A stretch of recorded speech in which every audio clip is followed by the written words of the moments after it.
બોલો આ મહારાણીને મેં કાલનું કીધું તું કે કાલે છે ને દાળ ભાત બનાવજે તોય ખાલી શાક રોટલી બનાવ્યું છે અને આને હું શાંતિથી કહું એ તો કંઈ જ સમજમાં નહીં આવતું. આજે જો હું બહાર છે ને ચોકડીમાં જઈને બૂમો પાડું 4 માણસ સાંભળે ને તો એને ખબર પડે કે આ કેવી છે મારી વહુ.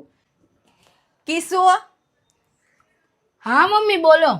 આ મેં તને કાલે રાતે શું કીધું તું દાળ ભાત બનાવજે તોય તે ખાલી શાક રોટલી જ બનાવ્યું. મારા કીધું તો કોઈ વસ્તુ નહીં કરવાની, મારી તો કોઈ ગણતરી જ નહીં કરવાની તારે. મમ્મી પણ મિતના ટિફિન લઈ જવાનું હતું એટલે મેં શાક રોટલી બનાવ્યું અને તમને હું બપોર ગરમ ગરમ દાળ ભાત બનાવી દઈશ. પણ તમે બહાર કેમ બૂમો પાડો છો? અંદર ચલો.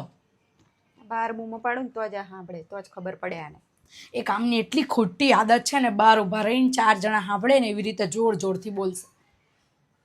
મમ્મી મારી ભૂલ થઈ ગઈ, હું તમને તમે જે કહેશો ને રોજ હું બનાવી દઈશ. મહેરબાની કરીને બહાર બૂમો ના પાડો, ચલો અંદર. હા જા તું દાળ ભાત બનાવી આવું છું. હા